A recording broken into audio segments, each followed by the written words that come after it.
Your favorite film is awful. One thing I come away with this movie is everyone usually says like how the Joker dominates the movie, but when you actually watch it, I don't know his exact screen time, but he doesn't have a lot.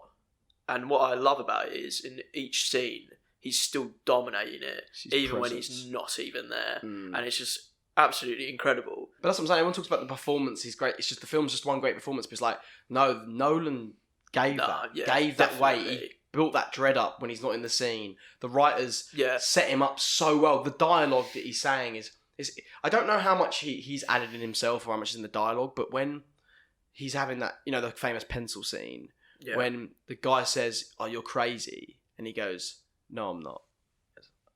I'm not." He says it twice. Like that to me is it says a million words. Yeah. Like that.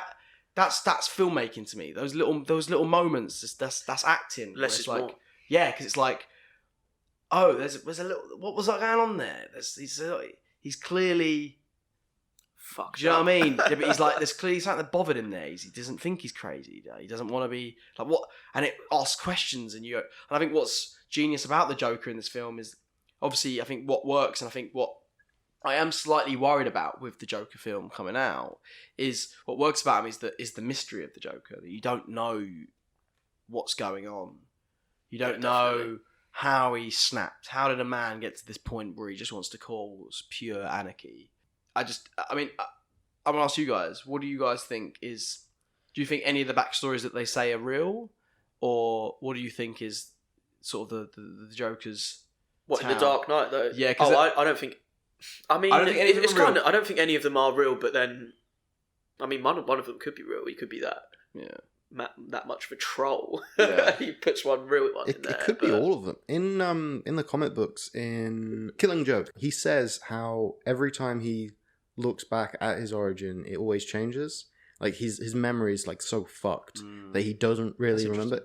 And especially if you think of it as lots of things happen, because the whole in that comic as well, the whole thing is that Joker occurred because of one bad day.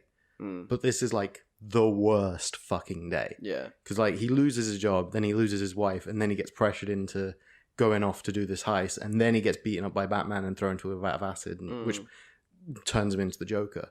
Yeah. So it's like accumulation, and so you can believe that with this as well, that it was many things that turned him into this character.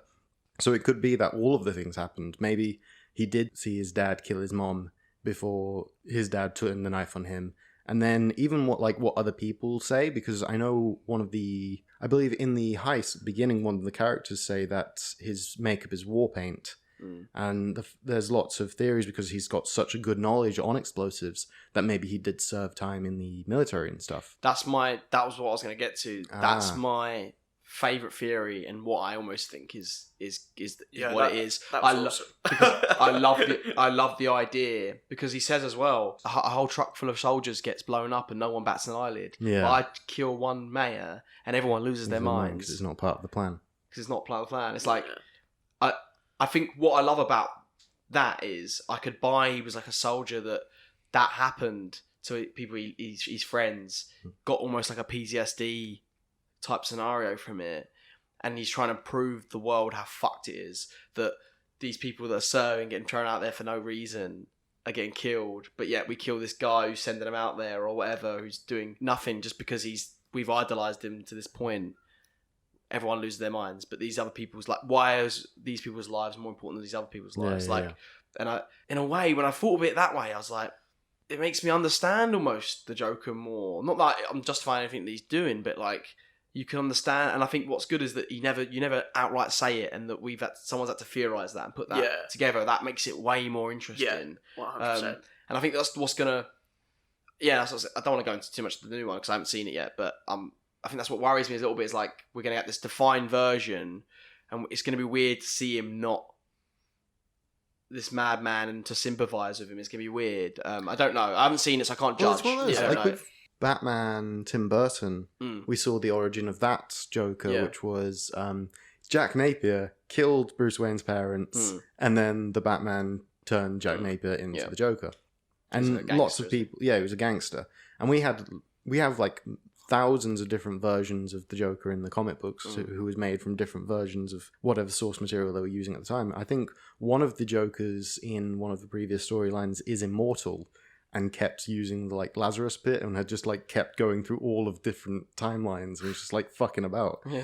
So, and then of course in one of the other timelines entirely, the Joker becomes a Batman superhero. I think it's the one with Batman is Owlman. Oh, and so yeah, he's the villain, and then the Joker had to step up and become a hero. Hmm. And so I can understand why, and I think it's going to happen as well. Like, Joaquin Phoenix's Joker is going to definitely grab the limelight, and a lot of people that are getting into comic books now are going to hold that one as gospel and go, this is how the Joker was born, because so many people did that with The Killing Joke when that came out, because that for like so long that has been the definitive one. Yeah, I'm really interested in that. I think what I love about, or what I think, to go back to the sort of filmmaking, I think what bothers me as well is that the guy in the reviews is saying that the filmmaking is bad. And I'm like, how could you possibly watch the opening scene of The Dark Knight and tell me that's bad filmmaking? Like, you got to think about the way that sets everything up. Sets up the Joker in a way that they set up John Wick, of like, oh, I heard he does this, I heard he does that. But we're hearing all that while seeing a bank heist happen where the guys are picking each other off. And like, we're watching these pieces unfold together into like the perfect heist. It's like, it's fucking mind blowing. Yeah. Like the writing and the cinematography and the filmmaking involved. Because you're in the edge of your seat immediately. You're in the movie, and like, I kill the bus driver. And all of a sudden it's like, what does he mean? Oh, boom! Bus driver? What bus driver? Yeah, I love that as well because he knows where that bus is coming in.